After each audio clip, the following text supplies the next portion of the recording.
Bismillahirrahmanirrahim. Alhamdulillahirabbil alamin.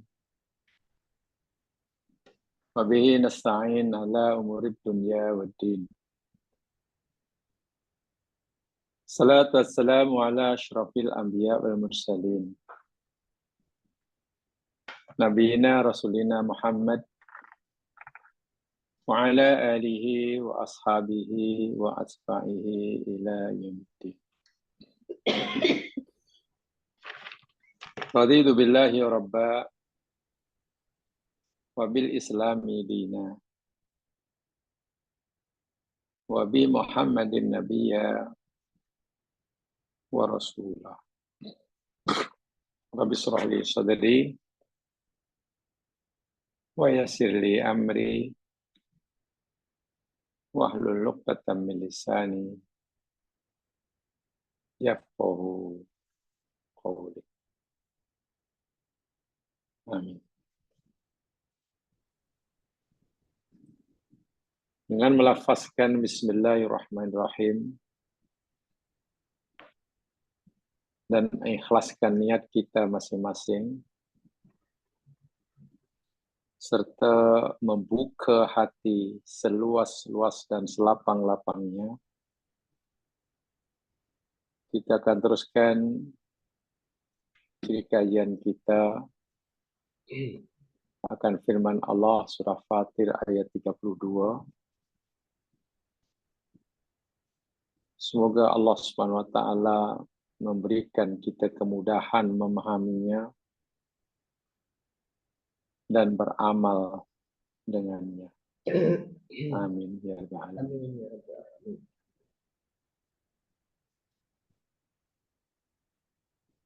Kita telah banyak bicara tentang 3 kategori orang mukmin.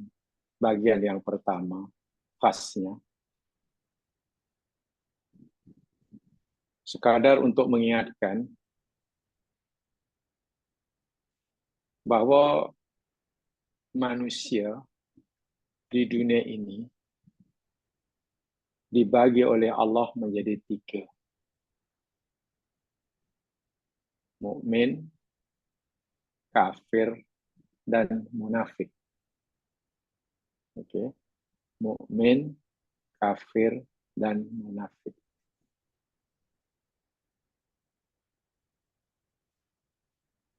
Si mukmin pula dibagi oleh Allah menjadi 3. Mukmin zalim di nafsih, mukmin muqtasid, dan mukmin sabiqun bil khairat. Sementara di akhirat nanti manusia juga dibagi oleh Allah menjadi 3. 2 di surga,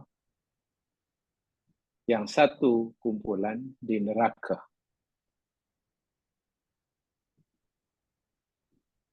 2 kumpulan yang di surga itu berdasarkan surah Al-Waqiah pertama, yakni Al-Muqarrabun atau As-Sabiqunal Awwalun. Yang kedua, Ashabul Yamin, golongan kanan. Nah, kedua-dua kumpulan ini masuk surga. Walaupun sudah barang tentu tingkatan surganya tidak sama, cara mereka masuk surga pun berbeza. Bahkan masa mereka masuk surga sama ada segera, lambat, kemudian, atau pun tidak sama. Dan golongan yang ketiga, kata Allah di akhirat, yakni ashabus shimal. Ashabus shimal, golongan kiri. Dan ini dalam neraka. So dari 3 golongan itu, 2 masuk surga, Muqarrabun dan Ashabul Yamin. Dan yang satu menjadi penghuni neraka. Dan yang masuk surga itulah satu di antaranya daripada ashabul yamin atau muqarrabun itu disebutkan dalam surah Fatir ini, yakni orang-orang mukmin. Ada 3 kategori yang masuk surga itu. Sama ada masuk surga tanpa hisab, dan itu nasabikul bi khairat, atau masuk surga dengan hisab yang mudah, itulah muqtasid, ataupun masuk surga dengan hisab yang sangat susah, bahkan terlebih dahulu ia mungkin disiksa dalam neraka, bahkan wa'iyadzubillah nudzubillah, ia akan termasuk orang yang terakhir keluar neraka dan terakhir masuk surga. Itulah mukminun zalimun li nafsih. Berapa lama mereka di neraka bergantung kepada tingkat kezaliman yang dia lakukan terhadap dirinya sendiri. Bergantung kepada seberapa besar dan seberapa banyak maksiat yang dia laku semasa di dunia. Dengan syarat maksiat dan dosa yang dilakukan semasa itu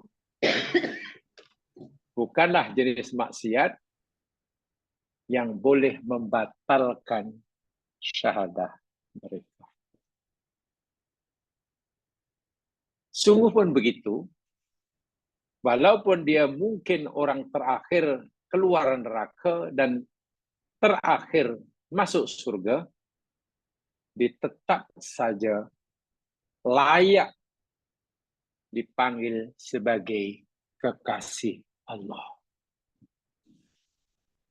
Bahwa ia lama disiksa di neraka, iya, karena dosanya.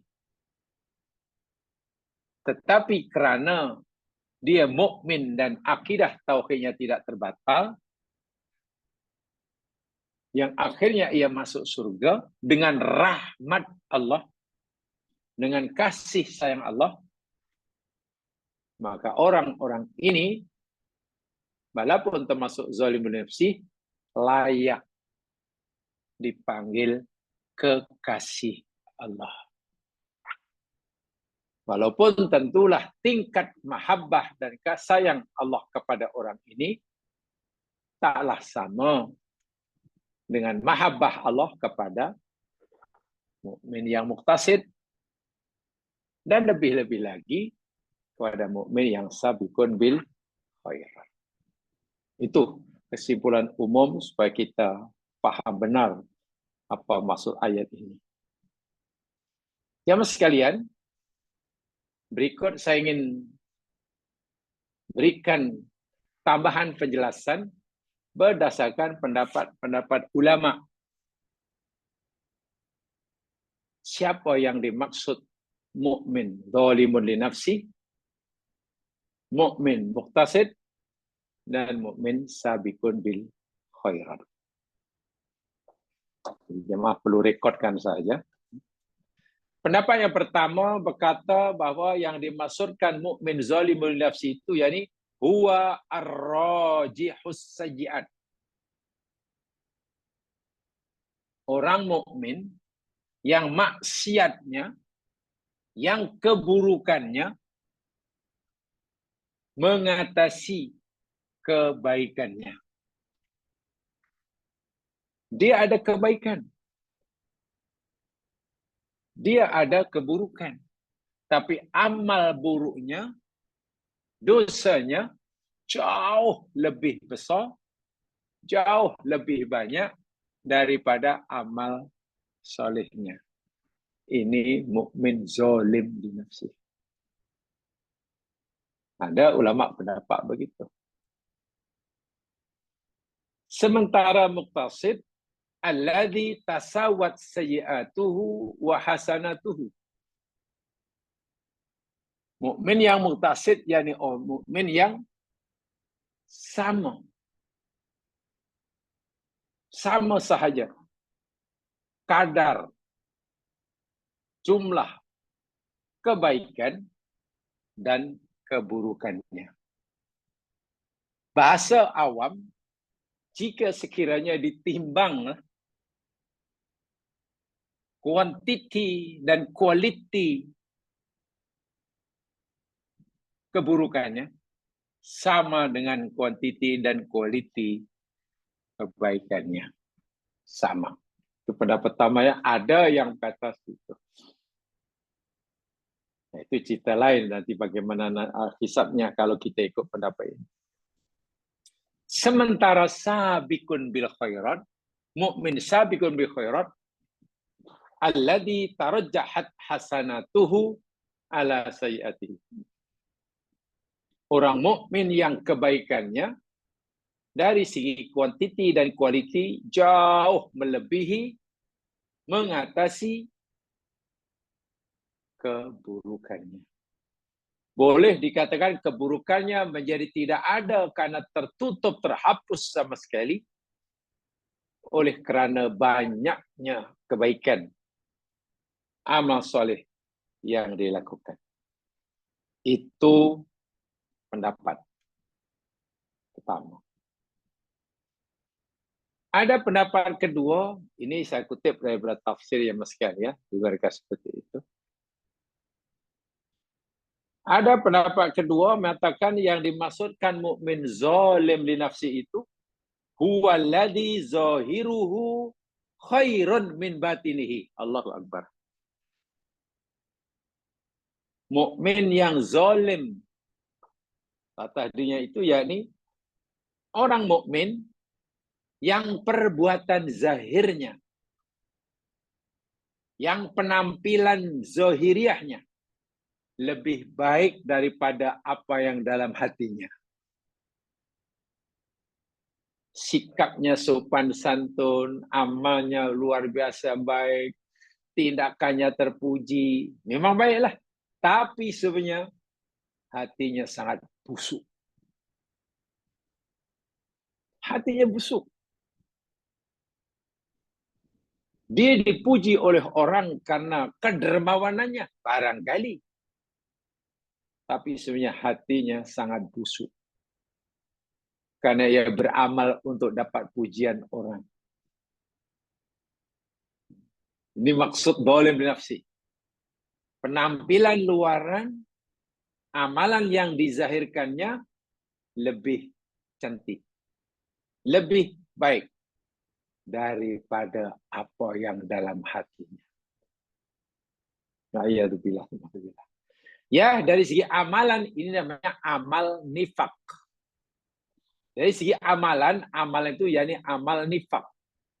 Orangnya munafik. Tapi menifak dari segi amal. Nifak dari segi amal ya.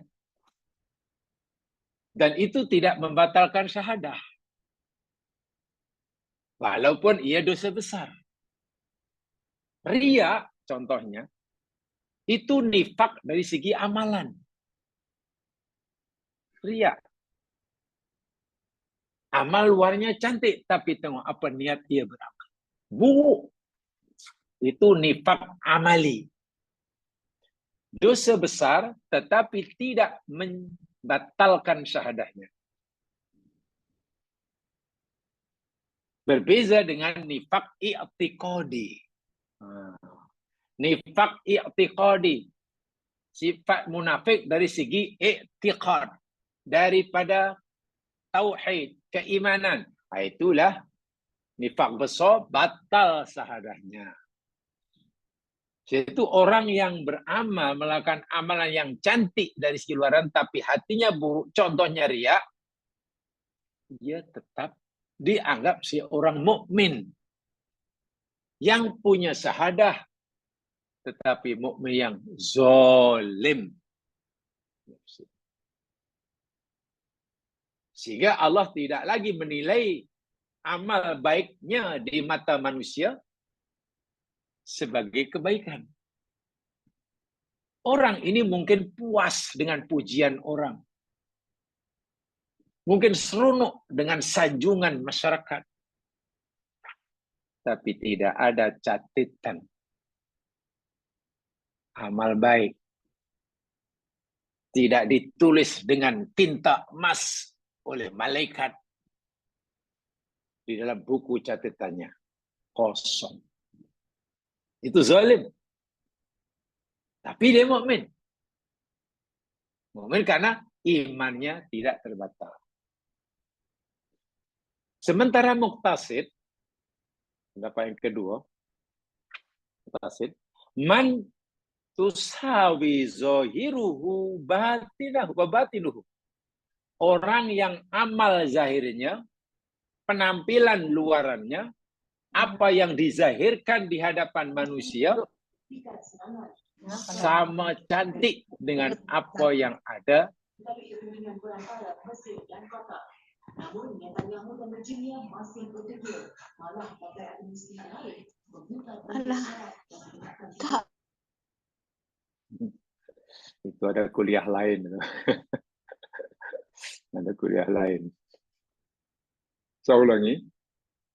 Orang mukmin yang muktasi itu orang yang penampilan zahirnya, yang dizahirkan, dinampakkan di hadapan manusia. Dan orang pun kata cantik, indah, mulia. Sama dengan hatinya. Allah pun kata, iya hambaku ini memang aku lihat sebagai hambaku yang cantik. Yang baik.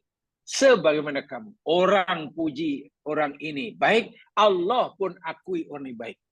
Karena yang dizahirkan dengan yang ada dalam hatinya sama. Itu muqtasid.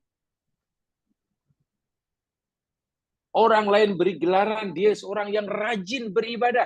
Ya, karena memang dalam hatinya memang betul-betul ibadah kerana Allah. Dari sisi zahir dia suka tolong orang dan orang puji dia. Hatinya pun karena memang melakukan semata-mata nak mencari keridhaan Allah. Nah ini sama antara zahir dan batin.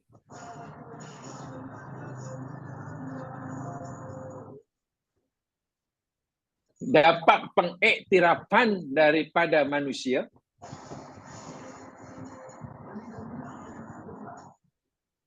dan juga dapat pengiktirafan daripada Allah.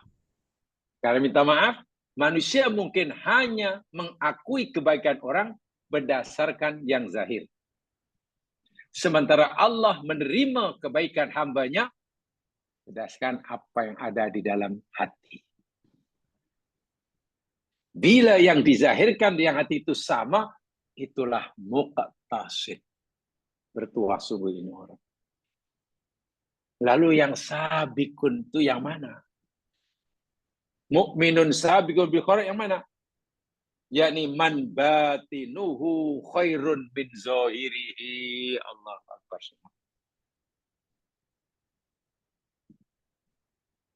Orang yang sabiqun bil khairat yakni orang yang hatinya lebih baik daripada apa yang di luarnya. Yang dizahirkan masyarakat memujinya. Amalan yang dinampakkan semua orang mengakui kebaikannya. Semua orang menggalar orang ini baik, orang ini budayawan, orang ini budiman, orang ini dermawan, orang ini ilmuwan, orang ini macam-macam. Itu pengaku masyarakat. Masyarakat telah memberikan pengiktirafan berdasarkan amal zahir sangat tinggi. Tapi rupa-rupanya penghargaan Allah, pengiktirafan Allah pada orang ini berdasarkan apa yang dalam hati jauh lebih tinggi. Jauh lebih baik. Apa yang dikatakan oleh manusia sudah cukup baik. Tetapi kata Allah, hambaku ni lebih baik daripada apa yang kamu sangkakan. lebih baik dari apa yang kamu sangkakan. Subhanallah. Ini orang yang sabiqun bil khairat. Karena kita akan tidak tahu seberapa cantik, seberapa bersih hati orang itu. Yang kita tahu, dia itu orang yang sangat ikhlas dari segi amalnya, tutur katanya, sopan santun, peramah. Kan itu saja. Tapi amalan zahir yang dizahirkan merupakan ekspresi daripada suasana batin orang itu. Kesucian hati. Itu hanya Allah yang tahu. Jadi bahasa mudahnya, sabiqun bil khairat, menurut pendapat kedua ini, orang yang Allah nilai sebagai hamba yang jauh lebih baik daripada penilaian manusia. Manusia menilai orang ini sangat baik, dapat pengiktirafan, mungkin dapat sijil, mungkin dapat hadiah Nobel. Tapi Allah kata, hambaku ini bukan sekadar layak kamu iktiraf sebagai orang yang baik. Hambaku ini bukan sekadar layak untuk kamu iktiraf sebagai orang yang baik. Tapi hambaku ini sebenarnya jauh lebih baik daripada apa yang kamu pikirkan. Dan itu luar biasa orang seperti ini. Sebenarnya kita tidak mampu. Contoh, Nabi Muhammad SAW. Semua orang memuji Nabi dan tidak ada orang mukmin yang melihat keburukan Nabi dari segi zahir. Sehingga Nabi orang yang sangat mulia. Kita yakin Nabi orang sangat mulia di sisi Allah berdasarkan ucapan baginda, perbuatan baginda. Tapi tahukah kita? Allah mungkin masih beritahu pada kita, wahai umat Islam, wahai hambaku yang soleh, kamu telah memuji dan mengakui kesalihan kebaikan Nabiku. Betul, memang dia hambaku yang baik. Tapi kamu tahu tak, hakikatnya hambaku yang bernama Muhammad bin Abdullah Rasulullah ini jauh lebih baik daripada apa yang kamu sangkakan. Kamu yakin nabiku orang yang terbaik menurut kamu, tapi dia jauh lebih baik daripada yang kamu sangkakan. Inilah contoh sabiqun bil khairat. Sabiqul khairat. Ini yang kedua ini lebih dalam maknanya. So zalim, yakni orang yang zahirnya lebih baik daripada hatinya. Hatinya busuk. Buruk. Ya, contoh kalau amal riak lah. Tapi ingat ya, busuknya yang dalam hati itu tidaklah, bukanlah perkara-perkara yang membatalkan syahadat. Yang tiada syahadat. Bukan. Ya, contohlah dari segi zahir nampak orang suka membantu yang lah rupanya yang nak memperdayakan orang. Pura-pura namanya, rupanya. Nah, itu kan dia tidak membatalkan syahadat, tapi dosa besar. Zalim li nafsi. Sementara muktasid sama saja. Zahir dan batinnya sama-sama cantik. Kita akui dia orang yang baik, Allah pun iktiraf orang yang baik. Sabiqun lebih daripada itu. Kita akui dia orang yang sangat baik, tapi Allah kata, aku iktiraf hambaku ini jauh lebih baik daripada pengakuan kamu. Daripada kesaksian kamu. Jadi kalau kita umpamanya kata, hamba ini hamba yang sangat baik. Hamba yang sangat baik. Mungkin Allah akan jawab, ya, tapi aku menyaksikan hambaku ini, hambaku yang sangat-sangat teramat, sangatlah baiknya. Macam itulah maksudnya. Ya, boleh ya, dipahami ya? Ada kan perbezaan dengan yang pertama tadi? Yang pertama tadi ada perbezaannya. Yang ketiga, pendapat yang ketiga, supaya kita punya banyak koleksi pendapat ulama. Siapa yang dimaksudkan mukmin zalim li nafsi? Yakni az-zalimu ay sahibul kabirah. Pendapat yang ketiga, orang mukmin yang zalim, yakni orang-orang mukmin yang melakukan dosa-dosa besar. Pelaku-pelaku dosa besar itu mukmin zalim. Tapi dosa besar yang tidak membatalkan syahadatnya, yakni bukan syirik lah. Adakah ia mukmin? Betul, ia mukmin. Adakah Allah sayang dia? Betul, Allah masih sayang. Tengok ya. Mukmin yang bukan dosa besar, ia sebetulnya masih termasuk orang yang disayangi Allah. Maksudnya apa ya Mas Kilian? Dosa-dosa besar yang dilakukannya tidaklah menghilangkan, tidaklah menghalangi dirinya daripada mendapatkan kasih sayang Allah. Macam mana pelaku dosa besar masih dapat kasih? Ya, karena kasih sayang Allah itu Allah berikan pada siapa saja yang ada iman tauhid dalam hatinya.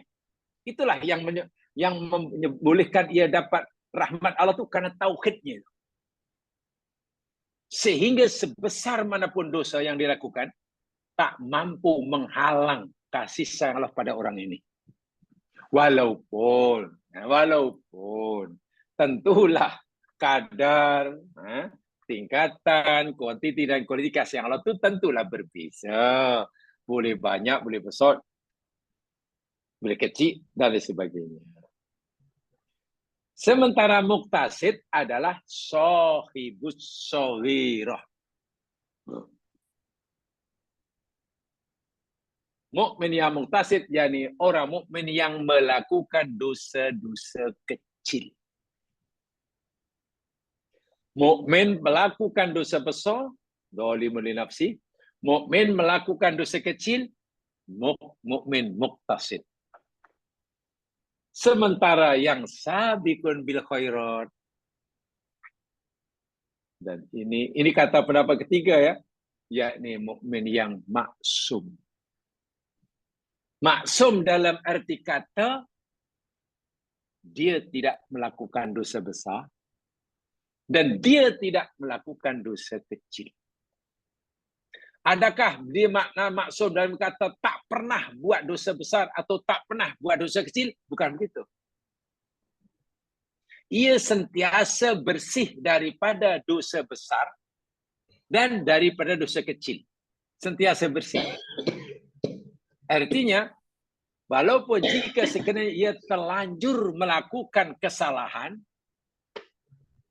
dosa, besar atau kecil, sebelum dosa itu direkodkan oleh Allah, orang ini telah bertaubat. Sehingga orang ini tak pernah punya rekod dosa. Bukan tak pernah buat dosa. Tak pernah ada rekod dosa. Pasal apa? Selepas ia melakukan dosa, sebelum dosa itu direkodkan oleh malaikat atas perintah Allah, dia sudah bertaubat. Jadi malaikat tak sempat tulislah. Sesuai dengan sabda Nabi, apabila seorang hamba melakukan dosa,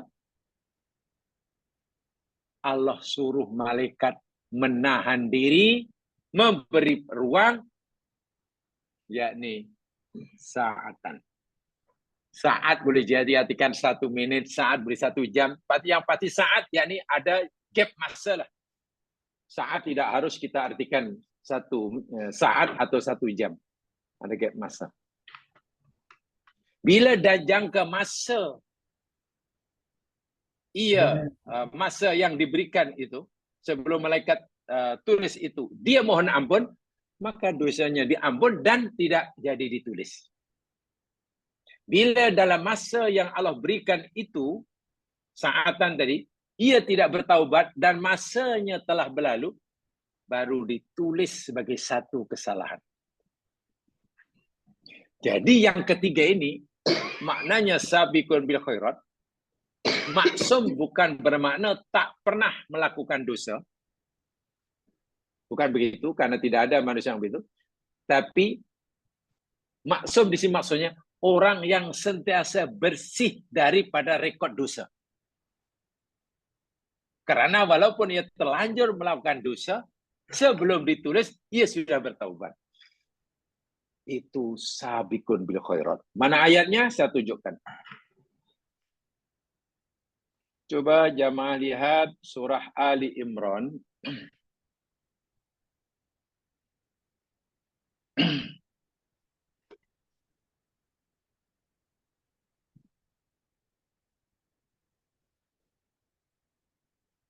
Oh, cocok.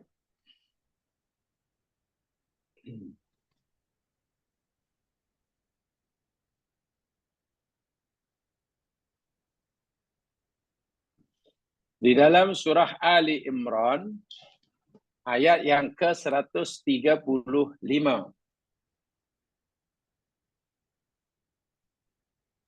Coba lihat. Ali Imran 135.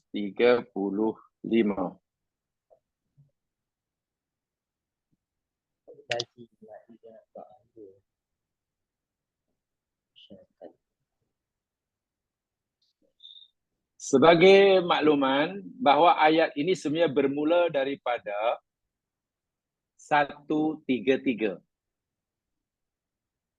Ya. Ayat ini sebenarnya ada kaitan rangkaian ayat bermula daripada 133. Wasari'u ila maghfiratin min rabbikum wa jannatin arduha samawati wal ardu uiddatil muttaqin. Itu. Bersegeralah kamu mencari pengampunan dari Tuhan kamu dan bersegeralah kamu mencari surga yang lebarnya selebar langit dan bumi. Surga seluas itu disediakan bagi orang yang bertakwa. Ya, bertakwa. Lalu Allah jelaskan, siapa orang bertakwa itu? Apa ciri-ciri dia? Orang bertakwa itu ciri-ciri dia, kata Allah dalam ayat 134, 1. Alladzina yunfikuna fis sarra'i wad dharra. Itu nomor 1. Orang bertakwa yakni orang yang sentiasa menginfakkan hartanya sama ada semasa senang maupun susah. Itu satu. Artinya orang yang bertakwa yakni orang yang istiqomah dalam bersedekah. Masa senang pun sedekah, masa susah pun sedekah, walaupun kadarnya tidak sama. Maknanya ia hendak bersedekah bukan menunggu nanti bila dah kaya. Masa kaya mungkin sedekahnya banyak, masa miskin mungkin sedikit. Itu satu. Ciri orang bertakwa ini ibadahnya tidak ditentukan oleh suasana dan keadaan. Ya, sekarang senang kita rajin ibadah lah, nanti kalau sibuk mulai itu bukan takwa. Bukan takwa. Sekarang pokoknya apa namanya nih, masih keadaan seperti ini, di tempat ini kita kena rajin. Maklum ini di Makkah Al-Mukarramah, mana rajin beramal. Rajin sungguh. Tapi karena dia sudah balik daripada Makkah, sambung bercuti. Mungkin sambung ke cuti ke Selat Bosporus pokoknya sana, menikmati keindahan alam, dah lupa. Sehingga semangat ibadahnya turun. Tidak sebagaimana ketika masih di Makkah. Itu maknanya belum orang yang bertakwa. Orang takwa ini orang yang konsisten dalam semua kebaikan. Tidak beribadahnya tidak ditentukan oleh masa dan keadaan. Satu. Yang kedua ciri takwa dalam ini wal kadiminal ghaid. Orang yang menahan kemarahan. Dia ada keinginan untuk marah. Ada kemampuan untuk marah. Dan dia punya alasan untuk marah. Tetapi ditahan kemarahan itu. Itu namanya muttaqin. Ciri kedua. Ciri yang ketiga. Wal'afin anin nas. Itu lebih tinggi lagi. Kalau sebelumnya masih ada keinginan untuk marah. Tapi ditahan. Yang ketiga lebih tinggi. Memaafkan kesalahan orang yang berbuat salah kepadanya. Itu lebih tinggi. Tak sempat ingin marah karena sudah maafkan. Yang keempat paling tinggi, wallahu yuhibbul muhsinin. Allah suka orang buat ihsan. Maknanya kesalahan orang kepadanya yang menyebabkan ia tadi nak marah, yang kemudian ia maafkan, tak cukup. Kesalahan orang kepadanya dibalas dengan kebaikan. Masya Allah. Orang buat buruk kepadanya, dia pula balas dengan kebaikan. Itu paling tinggi. Itu ciri muttaqin tertinggi. Keburukan dibalas dengan kebaikan. Nah, ini yang kelima ini. Yang kaitan dengan apa yang saya katakan tadi. Yang saya makan maksud maksum tadi. Walladzina idza fa'alu fahishatan. Ciri muttaqin berikutnya yakni dan orang-orang yang apabila mereka melakukan perbuatan yang keji. Tengok, fahisyah itu yang keji. Maknanya dosa besar, bukan dosa kecil. Fahisyah itu dosa besar. Au zalamu anfusahum, atau mereka telanjur menzalimi diri-diri mereka. Dosa besar juga. Apa yang mereka segera lakukan? Begitu telanjur melakukan dosa besar, begitu dia tidak menunggu lama untuk sadar. Saat itu kita sadar terus, zakarullah. Ingat Allah. Merasa dirinya melakukan dosa yang sangat berat. Karena maksiat itu dilakukan terhadap Allah yang Maha Agung. Anak menderhaka orang tuanya, itu pun dosa besar. Kita melakukan perbuatan tak sopan di majlis resmi negara, penuh dengan protokol, di depan barisan-barisan raja-raja Melayu. Kita sendawa sesuka hati kita, itu pun kita dianggap tak sopan. Pasal apa? Depan orang-orang mulia. Ini kan pula maksiat yang kita lakukan ini di hadapan Allah yang Maha Suci. Maka orang yang ingat Allah di sini maknanya tiba-tiba merasa dirinya terlalu jahat. Kenapa aku tergamak melakukan ini? Di hadapan Allah yang Maha Suci, Maha Agung, Maha Pengasih. Itu maksud ingat Allah tuh. Ingat kebesaran Allah. Ingat Maha Suci Allah. Merasa dirinya sangat kotor. Ingat Allah Maha Penyayang. Merasa dirinya sangat tak tahu budi. Menyadari dosanya terlalu berat. Fastaghfaru lidunubihim. Itu dia. Fa itu benar lalu. Bukan maka. Jadi tak menunggu masa lama. Lalu mereka mohon ampun bagi dosa-dosa mereka. Pagi itu buat dosa. Pagi itu juga bertaubat. Petang buat dosa. Petang itu juga buat taubat. Bertaubat. Malam buat dosa, malam juga bertaubat. Tak menunggu. Tak apalah, tunggu dulu nantilah tunggu bila Lailatul Qadar. Tak apalah kita timbul-timbul dululah. Memang salah, tapi tak apalah nantilah taubatnya. Allahu Akbar. Wa may yaghfiru dzunuba illallah. Dan dia tahu bahwasanya tidak ada sesiapa yang boleh mengampuni dosa kecuali Allah. Selepas itu, walam yusirru ala ma fa'alu wa hum ya'lamun. Mereka tidak berterusan terus-menerus melakukan apa yang mereka buat, sedangkan mereka dah tahu. Maknanya dia tidak akan mengulangi kesalahan yang telah dilakukan. Itulah. Seorang muttaqi ini bukan orang yang terlepas daripada melakukan kesalahan, bukan. Orang muttaqin yakni orang yang ada kemungkinan sangat mungkin melakukan salah dan dosa. Tetapi sebelum dosa itu direkodkan oleh malaikat atas perintah Allah, dia sudah bertaubat. Itulah. Sudah bertaubat. Sehingga bila bertaubat, rekod kesalahan itu tidak ada.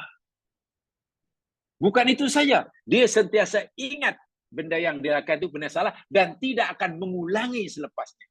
Maknanya kalau dia buat salah pun, itulah kesalahan pertama dan terakhir. Dia tidak akan mengulangi kesalahan yang sama. Kalaupun nanti kata terlanjur buat kesalahan kedua ketiga, ya pasti kesalahan yang dalam bentuk lain lah. Ini yang dimaksudkan maksum di sini. Yang dimaksudkan maksum menurut pendapat yang ketiga ini, jadi orang yang apa namanya, sabiqul bil khairat. Maksum bukan maknanya tak pernah buat dosa macam Nabi, bukan. Mukmin yang ada kemungkinan buat dosa, tetapi dosanya tak sempat direkodkan oleh malaikat, karena sebelum malaikat merekodkannya, ia sudah bertaubat. Dosa hari itu mohon ampun bersungguh-sungguh. Dosa malam hari itu tak sempat. Ada hadis yang dijadikan panduan oleh seorang ulama untuk memahami berapa lama masa yang Allah peruntukkan bagi seorang itu untuk bertaubat sebelum dosanya itu direkodkan, yakni 12 jam. 12 jam. Maknanya apa? Jika ia melakukan dosa itu siang hari, 12 tengah hari, pukul 1 belum ditulis, pukul 2 belum ditulis, pukul 4 belum direkodkan, maghrib belum direkodkan. Sampai nanti jika pukul 12 malam dia tidak bertaubat bersungguh-sungguh daripada dosa yang dilakukan pukul 12 tengah hari, baru ditulis sebagai satu kesalahan. Tapi kalau dalam jangka masa 12 jam itu dia bertaubat dan Allah terima taubatnya, dosa dari sana itu tidak jadi direkodkan. Itu berdasarkan hadis Nabi, Allah membentangkan tangannya siang hari bagi karena hendak menerima taubat orang melakukan dosa malam hari.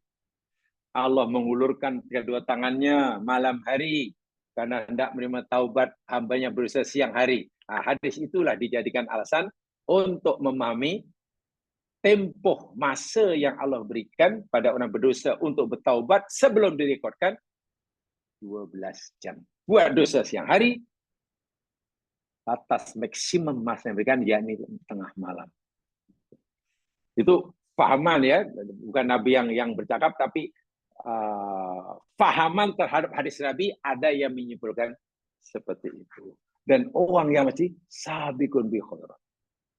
Jadi sabiqun bi khairat yang dikira maksum bukan maknanya orang tak pernah buat dosa, bukan. Jangan salah paham.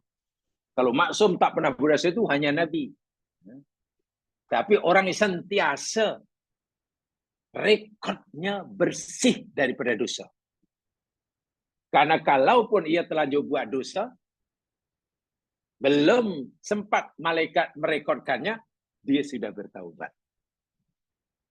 Sehingga orang yang muttaqin, walaupun terlanjur buat dosa, tapi segera bertaubat sebelum direkodkan, ketakwaannya tidak terjejas. Begitulah maksudnya. Makom takwanya tetap di situ, tidak turun. Tapi kalau orang yang makom takwanya di sini, melakukan dosa, tidak bertaubat, direkodkan, turunlah. Itu surah Ali Imran tadi dipahami begitu oleh ulama tafsir. Nah, itu pendapat yang ketiga tentang siapa zalimun li nafsi, siapa muqtasid, siapa sabiqul bil khairat. Zalimun li nafsi yakni sahibul kabirah, pelaku dosa besar. Muqtasid sahibus saghirah, pelaku dosa kecil. Sementara sabir orang yang maksum. Maksum dalam arti kata, jangan salah paham, saya ulangi sekali, orang yang tidak ada rekod perbuatan jahatnya.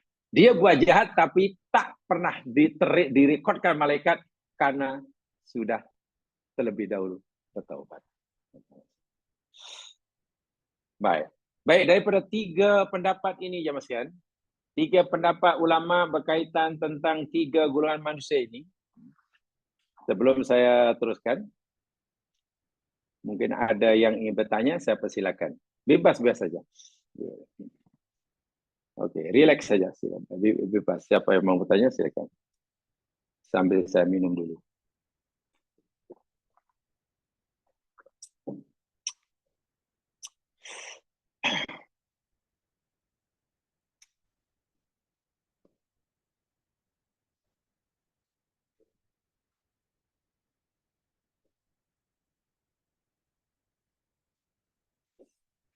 Ada yang nak bertanya?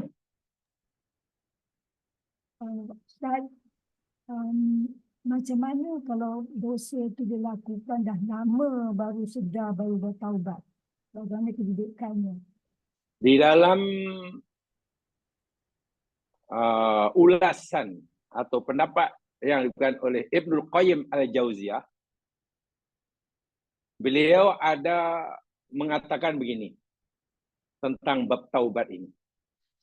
At-taubatu minat taubah. Mula-mula membaca, mengkaji dulu, bingung juga saya memahami. Sebab kita diajar, taubat itu daripada dosa. Itu fahamlah. Taubat itu kaitannya dengan dosa. Jadi at-taubat minat dunub, taubat dari dosa, itu senang kita faham. Tapi rupanya ada istilah, Ibnu Qayyim memperkenalkan, at-taubatu minat taubah. Taubat dari taubat. Hai, macam mana tu? Jadi orang yang berdosa, katalah dosa hari ini. Semestinya taubatnya hari ini juga. Sebelum ia direkodkan. Kalau bertaubat hari ini, dosa terampun, selesai. Tidak menyisakan dosa. Tetapi, kalau orang itu melakukan dosa hari ini, minggu ini, kemudian taubatnya ditangguh tahun depan. Taubatnya bertangguh. Dah melepasi masa yang telah Allah berikan. Lalu bertaubat. Ibnu Qayyim kata, insya-Allah dosa orang itu diampunkan. Karena dia bertaubat, diampunkan. Mana rekod dosa itu dah dipadamlah jika Allah terima. Tapi ia masih berdosa. Dosa mana? Kan dosa yang sudah diampun. Ya, dosa karena menangguhkan taubat. Menangguhkan taubat daripada masa yang ditetapkan, itu adalah dosa. Jadi orang itu kena taubat lagi. Taubat bukan taubat daripada dosanya, taubat karena melambatkan bertaubat. Dan itu berat. Itu bermakna orang itu sepanjang hayat teruslah kena istighfar banyak-banyak dan berdoa, ya Allah, sepatutnya taubat aku dahulu dah, kini baru siang. Itu dosa tu. Dipanggil at-taubah minat taubah. Sebab apa? Perintah bertaubat ini, yakni perintah yang wajib disegerakan. Taubat itu perintah Allah yang wajib disegerakan pelaksanaannya. Menangguhkan pelaksanaan taubat itu satu kesalahan. Walaupun mungkin dosa orang itu diampunkan juga, walaupun taubatnya terlambat. Tapi ia masih berdosa, menyisakan dosa, yakni melambatkan taubat. Taswifut taubat istilahnya. Itu jawabannya.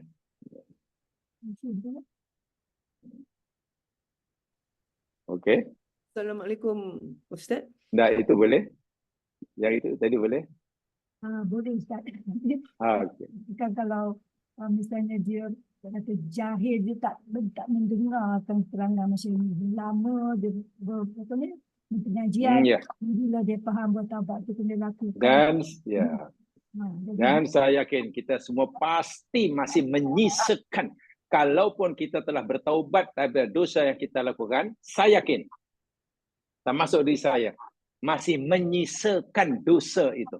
yakni dosa karena kita Rendah. sering kali menangguh-nangguhkan taubat. Taswifut taubat itu dosa. Ya, okey. Yang lain, silakan. Taubat lagi Ustaz. Taubat kena melambatkan taubat. Terima kasih Ustaz. Okey. Assalamualaikum Okey, ada yang Ustaz. lain? Assalamualaikum Ustaz. Waalaikumsalam. Apa caranya nak buat taubat nasuha tu, macam mana caranya? Nak dibuat? Saya pernah menyampaikan, mungkin ada ini yang mengikuti kelas Isnin malam?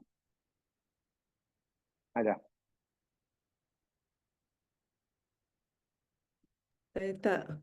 Saya tak ikut. Ada yang mengikuti kelas. Itu di seluruh sana pernah kita bicara dalam kelas Isnin malam itu tentang taubatan nasuha itu bersiri, itu masalahnya. Ya. Sangat bersiri panjang. Jadi ya seperti mana yang jamaah maklum, saya kurang biasa menjawab pertanyaan yang jawabannya panjang dengan jawaban pendek. Saya kurang biasa. Jadi kalau tanya macam mana nak tahu taubatan nasuha, itu soalan itu sederhana tapi jawabannya panjang. Jawabannya panjang. Kalau kita mau betul. Jadi mungkin ada yang punya rekod catatan boleh diberi tahu, share mungkin boleh taubatan nasuha tu. Ada syarat-syaratnya, betul? Ya memang. Ada taubatan nasuha itu. Ya, mungkin yang lain. Jadi mungkin itu satu tajuk yang agak panjang, jadi saya tidak mungkin menjelaskannya dalam masa yang sangat pendek. Mungkin ada yang lain berkaitan dengan tadi? 3 pengertian yang diberikan tadi.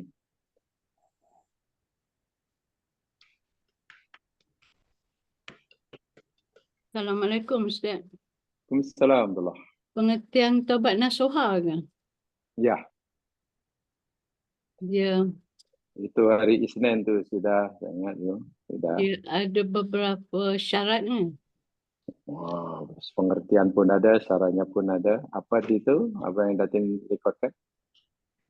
Pengertiannya maknanya insaf, dan tapi daripada syarat lah Ustaz kan, dia rasa menyesal dan berazam tidak melakukannya lagi dan diikuti dengan perbuatan-perbuatan baik kan. Itu dipanggil syarat taubat secara umum sebetulnya. Seperti mana mengaku salah, berazam untuk tidak meninggalkan serta-merta, berazam untuk tidak mengulangi, itu sebenarnya syarat umum. Syarat umum itu. Boleh, tetapi taubatan nasuha lebih daripada itu. Sebabkan taubat ni ada 3 macamnya. Ada namanya at-taubatus shahihah, taubat yang betul. Ada namanya at-taubatul ashah, taubat yang paling betul. Ada namanya at-taubatul fasidah, taubat yang rusak. Itu panjang tu ceritanya. Ada taubat yang betul, ada taubat yang paling betul, ada taubat yang salah, yang rusak. Itu ada penjelasan, dan itu ada dalam kitab dahulu. Ini pernah saya sampaikan, mungkin tak tahu berapa siri ya dulu yang hari Isnin malam tu. Itu dalam kitab Madarijus Salikin tu, ya. Ya, itu yang banyak. Walau bagaimanapun, 3 syarat taubat itu ya berlaku bagi semuanya lah. Seperti mana menyesal atau perbuatannya, meninggalkan serta-merta kesalahan tersebut, berazam tidak mengulangi semula. Itu yakni syarat-syarat secara umum. Tapi ada syarat yang tidak mudah. Karena taubatan nasuha itu memang berat. Sehingga diletakkan syarat yang lebih ketat. Dan ini kaitannya dengan hati. Kata Imam Hasan Basri, Al-Imam Hasan Basri menambahkan lagi syarat bagi taubat nasuha itu apa? Antub ghidad damba kama ahbabtahu wastaghfiru minhu idza dzakartahu. Itu ada dalam tafsir Ibnu Katsir. Syarat taubatan nasuha yang jarang disebut yakni bila kita ingin taubatan nasuha, engkau mesti membenci perbuatan dosa yang kamu pernah melakukannya sebagaimana kamu pernah menyukainya semasa melakukannya. Allahu Akbar. Gimana dia? Orang yang rasuah tentulah dia suka. Masa tu suka sangat, apalagi dia ada masalah keuangan.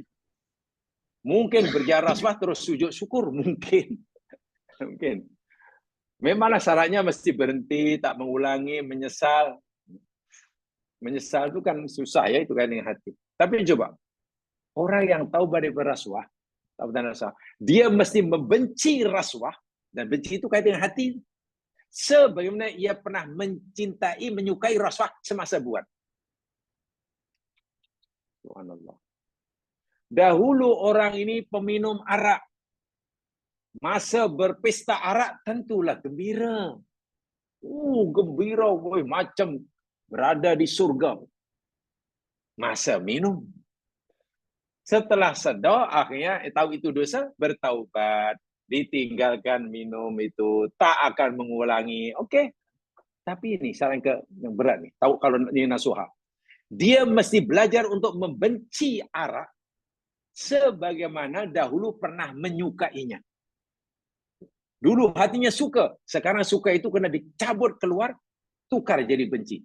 Dan itu tentu tidak mudah dilakukan sehari dua. Itu perlu ilmu. Kenapa dulu aku suka? Kenapa sekarang aku mesti benci? Itu perlu ilmu dan kena riyadhah. Itu syarat yang memang tidak mudah ya. Itu satu di antaranya. Tapi itulah kalau jamaah boleh lihat tu ada. Saya bersiri-siri tu. Saya ingat ya. Apa namanya taubatan nasuha. Okey, itu apa namanya? Dan insyaAllah sudah ya. Habis ya. Sekarang saya sambung pendapat yang berikutnya. Yang keempat.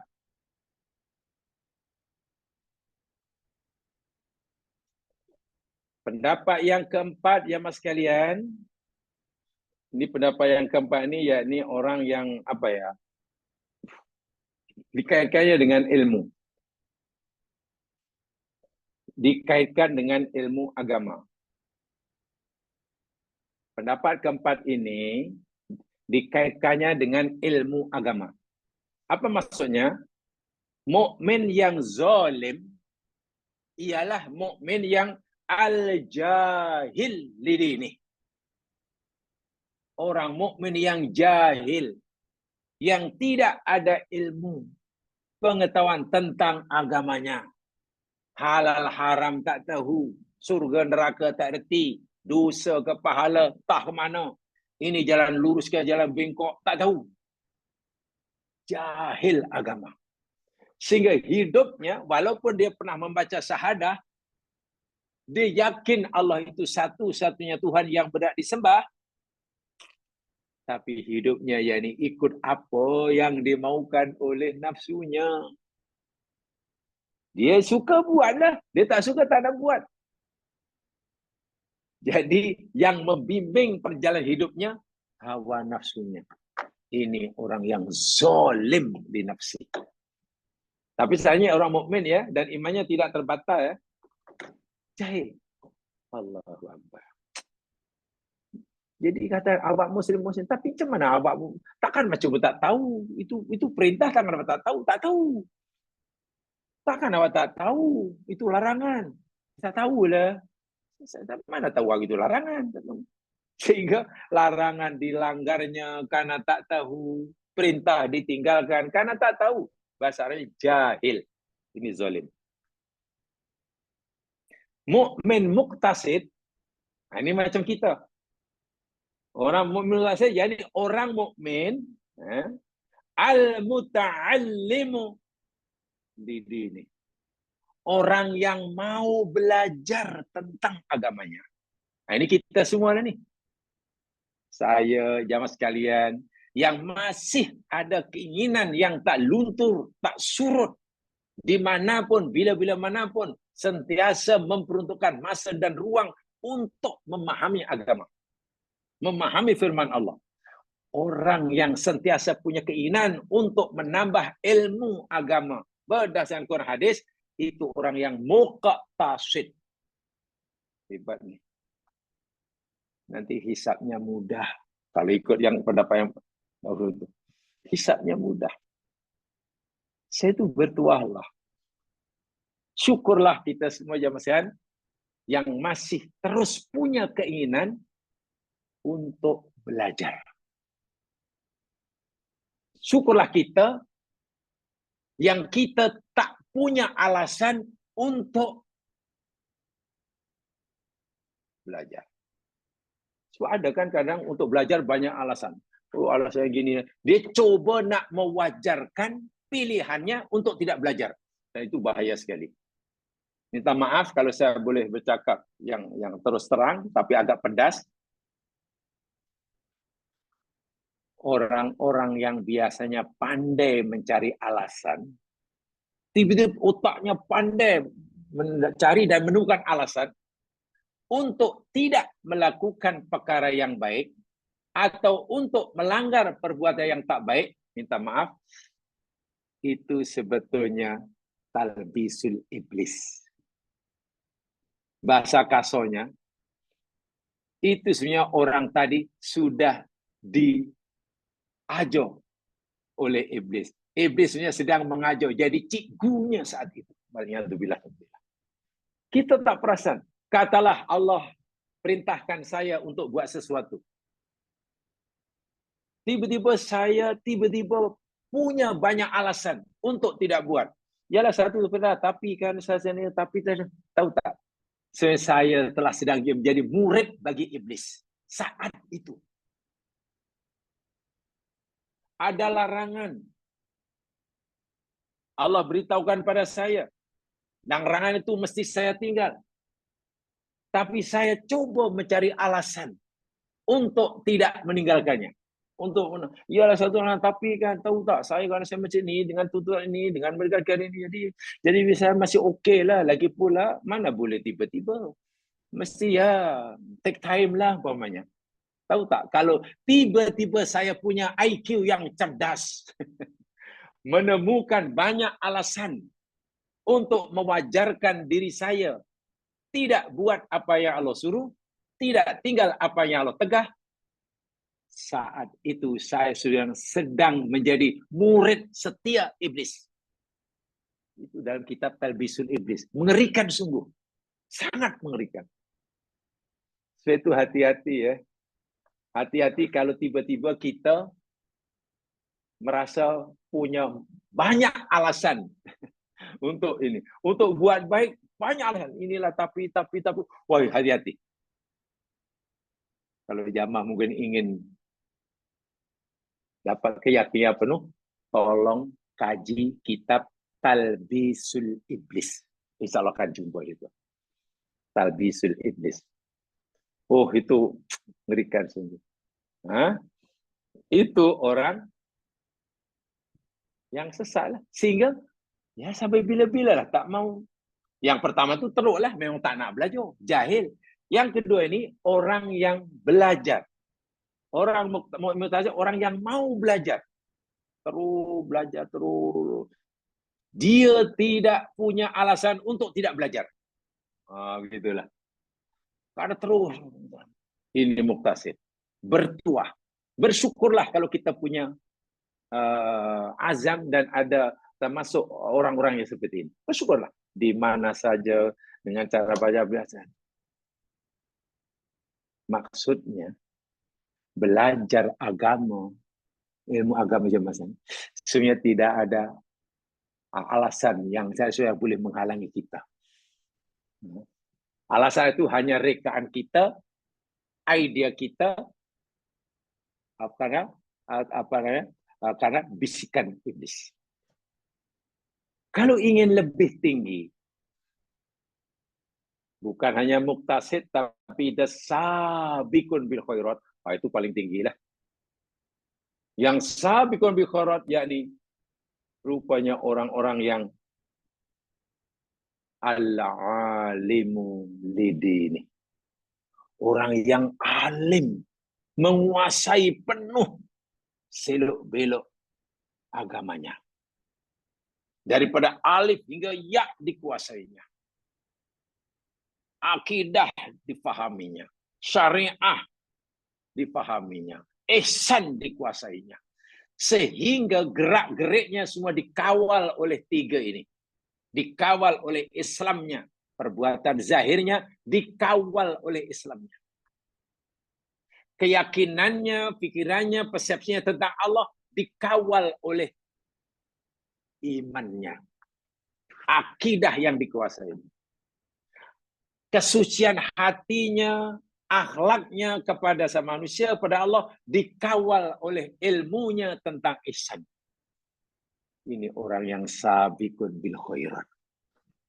Dia sudah punya 3 imam untuk mengawal kehidupannya. Gerak-geriknya, amalannya, yang buat tidak dikawal oleh ilmunya tentang Islam, syariah.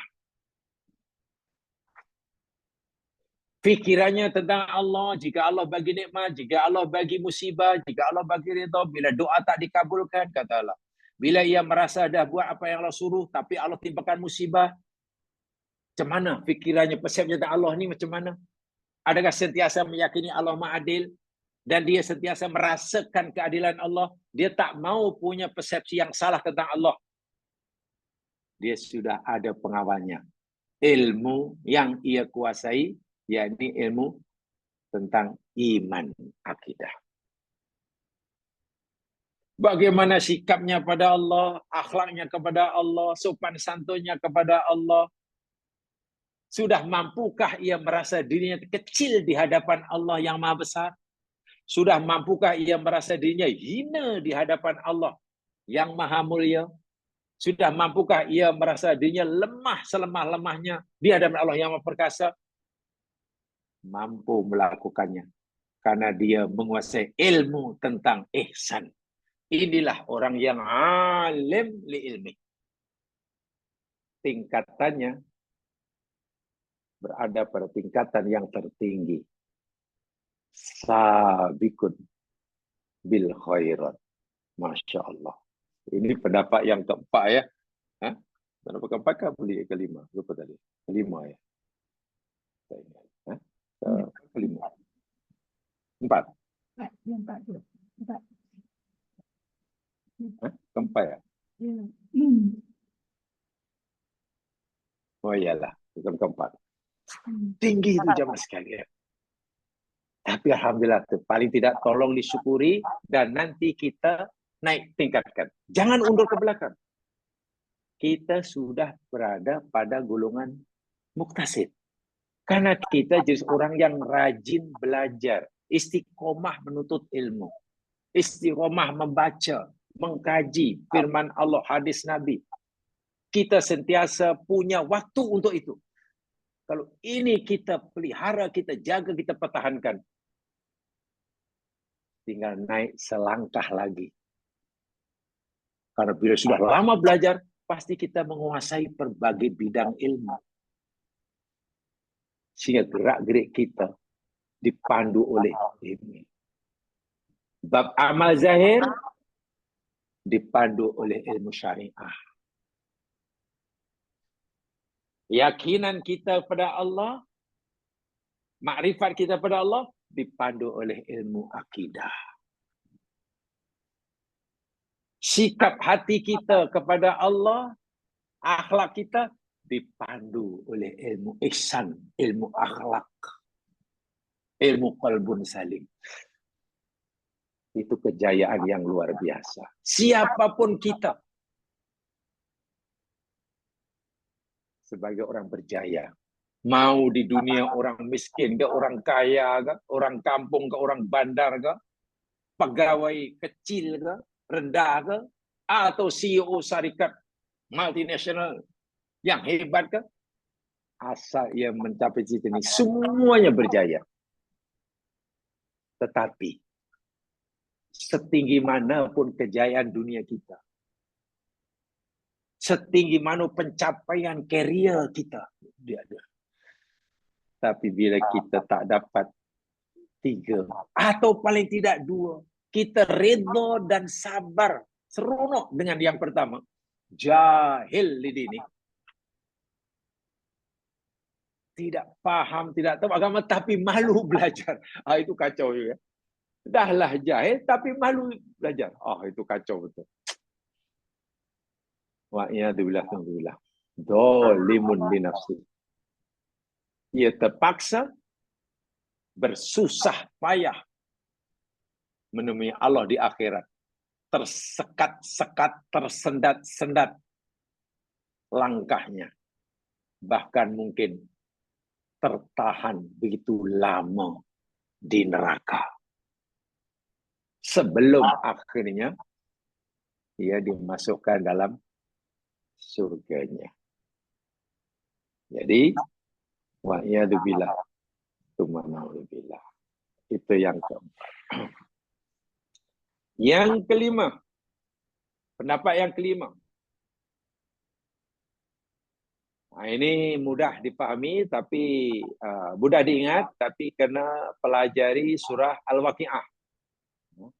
Yang kelima ini pendapat yang mudah diingat, tapi kita kena pelajari surah Al-Waqi'ah. Itu masalahnya. Apa dia? Mu'minun zalimun li nafsi. Orang mukmin yang mendapat gelaran zalimun li nafsi itu ashabul masy'amah. Mereka itu adalah golongan-golongan yang merugi, golongan-golongan kiri.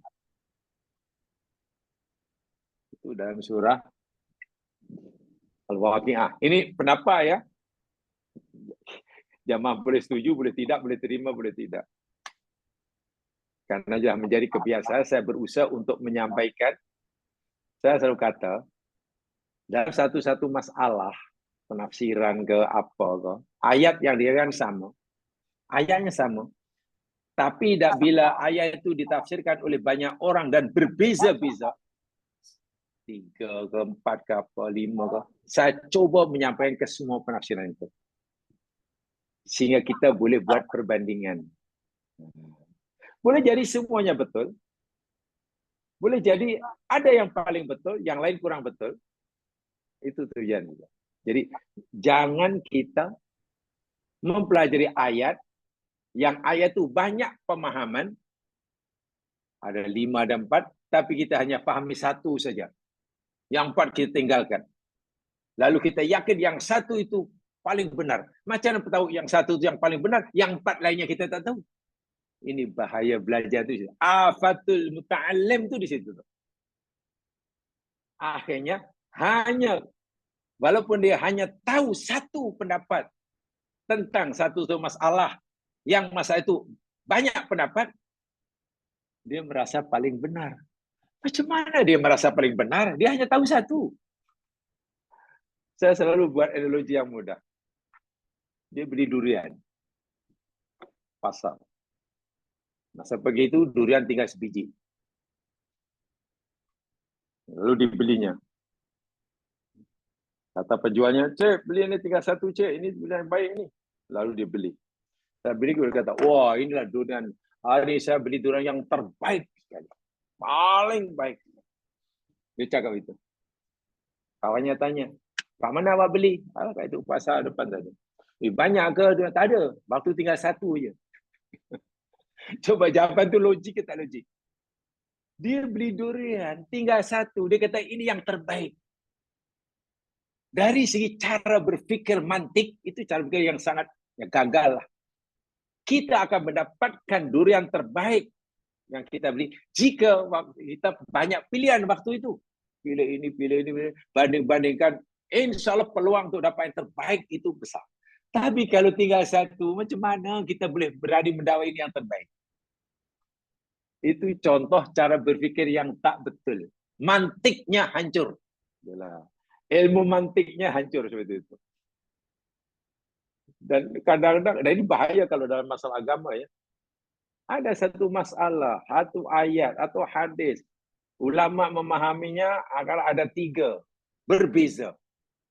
Tapi dia ambil yang satu saja, yang dua langsung tak tahu, lalu menjawab, inilah yang paling benar. Ya, macam mana?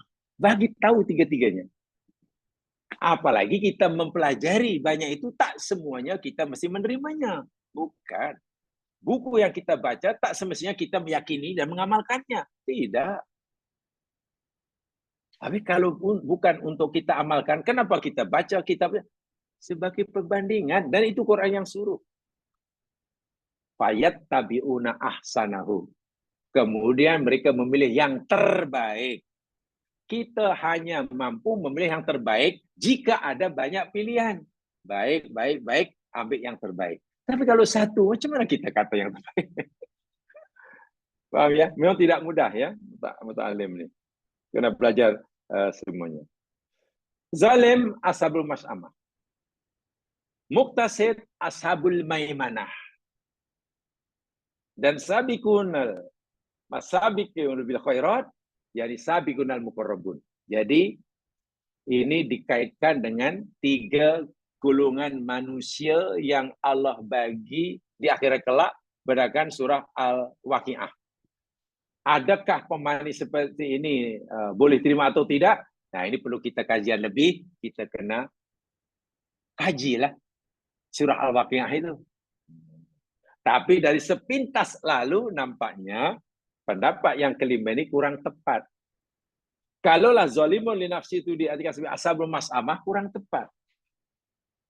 Sebab ashabul mas'amah di dalam surah Al-Waqiah itu orang kafir, kekal dalam neraka.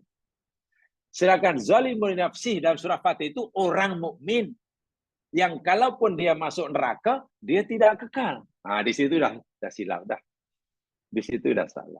Jadi itu saya kata tadi, setuju atau tidak, itu cerita lain. Sebab itu kita kena faham siapa yang dimasukkan ashabul mas'amah dalam surah Al-Waqiah itu. Adakah maksud yang dikenai oleh Allah ashabul mas'amah dalam surah Al-Waqiah itu sama dengan maksud yang Allah kehendaki dalam surah Fatir mukmin zalimul nafsi? Kalau kita kaji tafsir tak sama. Jika tak sama maknanya menyamakan mukmin zalimul nafsi dengan ashab mas'amah, ya tak tepatlah. Nah, itu panjang kajiannya. Jadi saya sampaikan ada yang pendapat seperti itu. Jadi pendapat memang boleh dipertikaikan. Tapi janganlah hanya asal mempertikaikan. Perlu kepada dalil. Perlu kepada pemahaman yang lebih teratur, lebih meyakinkan. Dan itu tidak salah. Tidak salah. Karena menolak pahaman seseorang tentang ayat Al-Quran, itu tidak bermakna menolak Al-Quran. Itulah. Saya ulangi, menolak atau tidak menerima pahaman seseorang tentang Al-Quran, itu tidak bermakna kita menolak Quran. Bukan Quran yang kita tolak. Yang kita tak terima itu fahaman orang itu tentang Quran. Sebab fahaman orang boleh jadi salah. Walaupun Qurannya pasti betul. Hanya untuk tidak menerima fahaman orang tentang Quran itu tidaklah mudah. Maknanya, yang boleh aku tolak, aku tak suka. Tak boleh.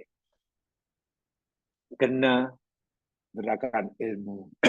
Kena ilmiah. Itu maksudnya. Jadi ada semacam tanggungjawab ilmiah.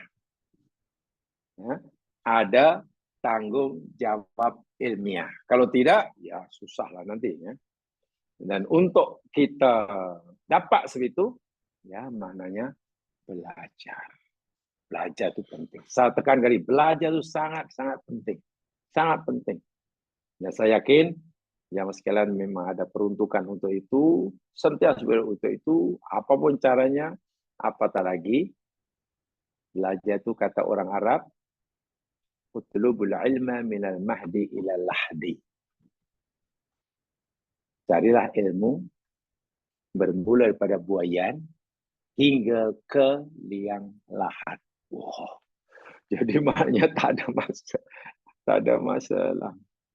Apatah lagi, cara belajar dalam agama ini tidak satu saja. tidak apa hanya satu ya cara yang ditetapkan. Macam-macam cara untuk kita boleh mendapatkan ilmu agama. Ilmu agama. Baik, jamaah sekalian, ada yang ditanyakan lagi? Saya bagi masa sebelum kita akhiri.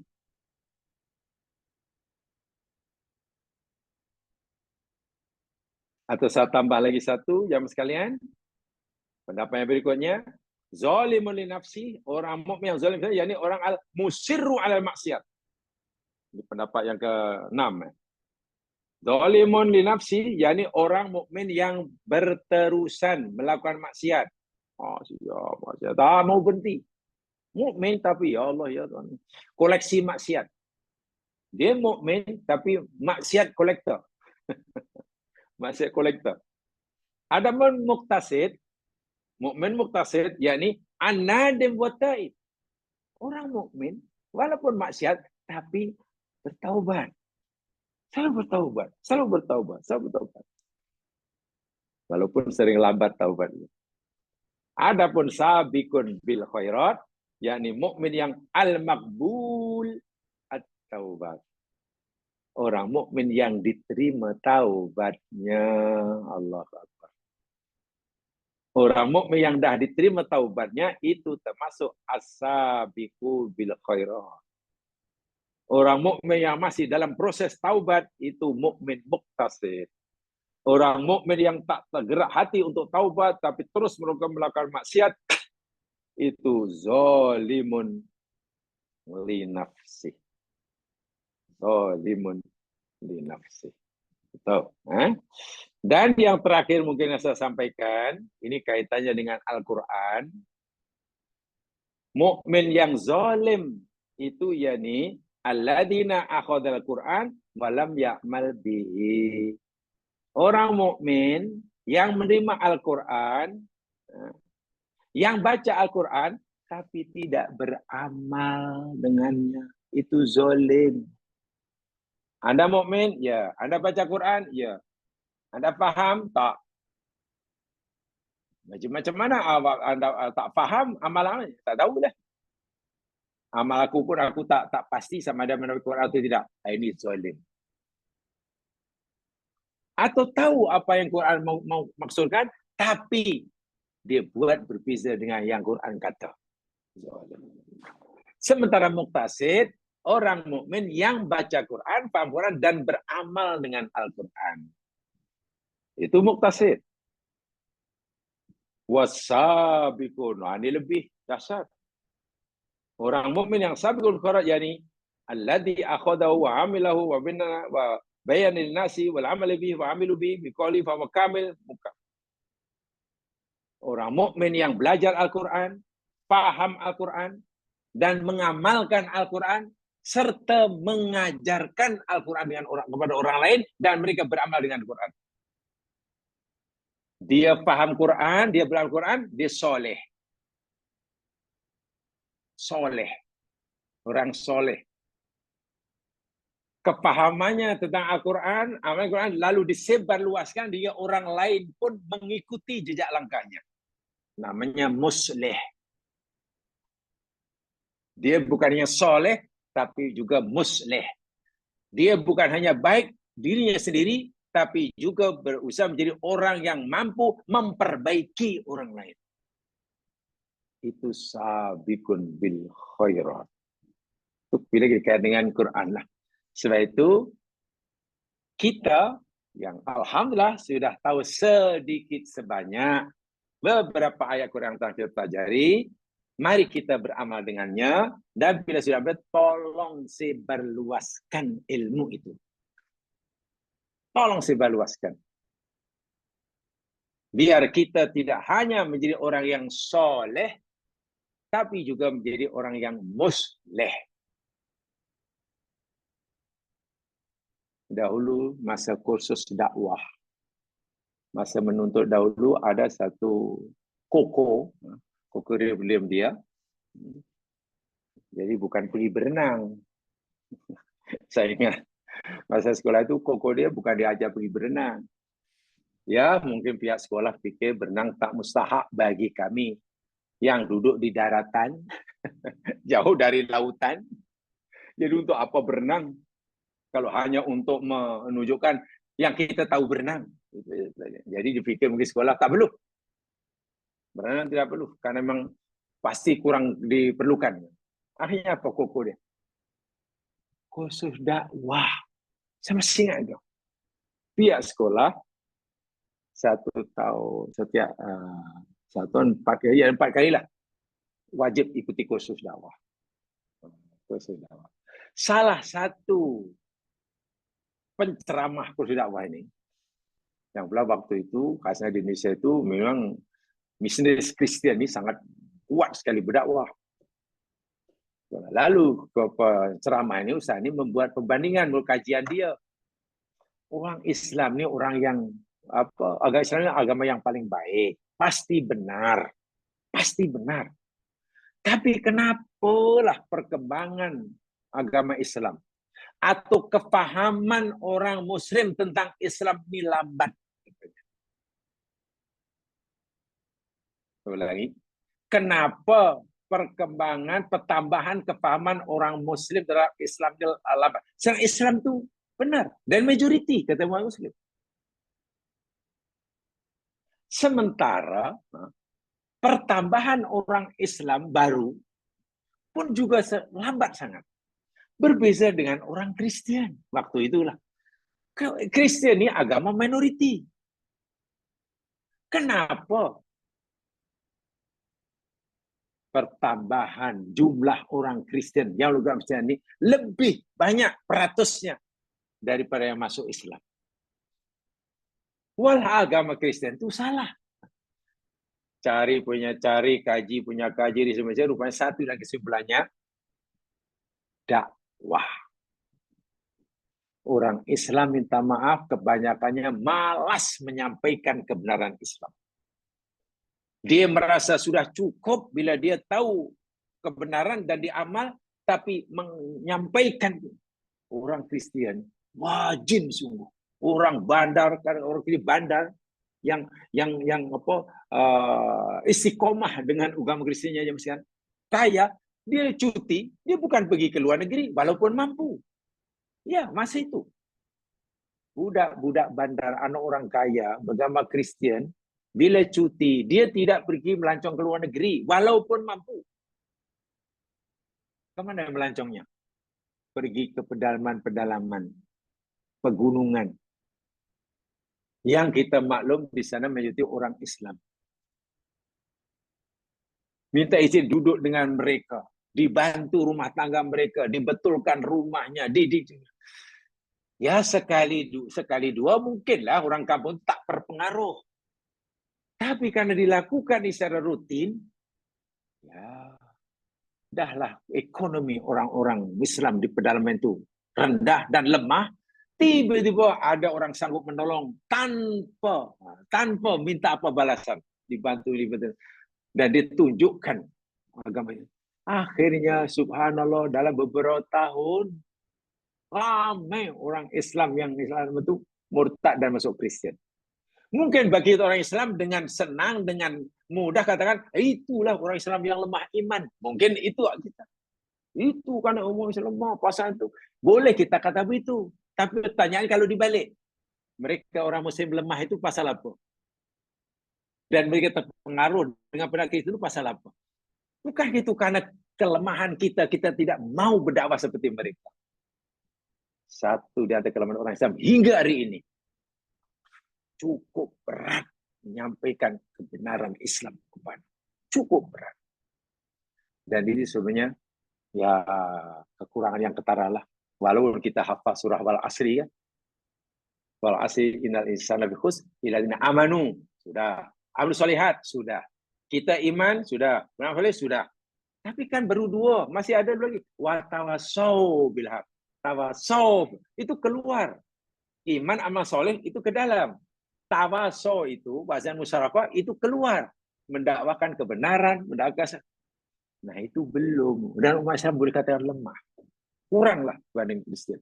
Sebab itu walaupun Kristen ini sedikit dan saya masih ingat anak-anak orang kaya di barat beragama Kristen bila cuti Orang tuanya tidak mengajaknya bercuti ke luar negeri. Walaupun mampu. Betul, mereka mampu karena orang kaya.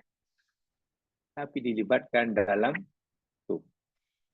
Mereka kata kerja sosial lah. Tolong orang kampung rasanya. Ya sehari dua tidak berpengaruh lah pada orang kampung.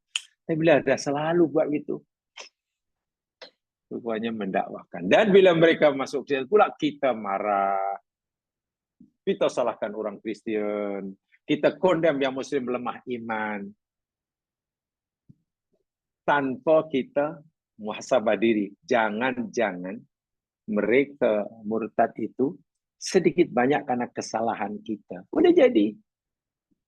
Jangan-jangan Kristen berjaya memurtadkan orang Islam itu bukan semata karena kepintaran mereka. Tapi mungkin karena kemalasan kita. Itu pernah tuh, dan Maret itu, wah, kemudian diantar. Setiap saja ada KKN, ya, kuliah kerja nyata, antar kampung. Ya kita imbangi lah. Walaupun serba kekurangan biaya itu di mana-mana lah. Biasanya mahasiswa Islam, Persatuan Mahasiswa Islam memang kurang lah. Mana ada duit. Mana duit. Yang Kristen semua kaya-kaya. Itu jemaah sekalian. Penjelasan tentang 3 jenis orang mukmin. Mudah-mudahan dapat dipahami dan jadi panduan bagi kita. InsyaAllah ada kesempatan kita sambung semula. Yang benar pada Allah jua. Yang silap kelemahan saya sendiri. Hanya saya ingin tegaskan, InsyaAllah nanti akan saya uraikan lebih lanjut. Walaupun mereka ini dolim, mukmin yang dolim, pelaku dosa besar, terus melakukan dosa besar, tidak beramal, tidak ada.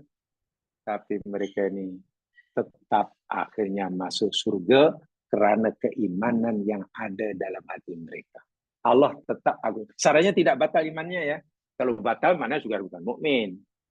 Bila Allah kata mukmin mana dia masih ada iman, itulah. Walaupun mungkin terpaksa berbilion tahun dalam neraka. Wa'iyadzubillah. So, itu saja yang sempat saya akan hari ini. Dan bermanfaat saya, kurang lebih dimaafkan. Kalau itu sudah baca surah dan surah Al-Asr.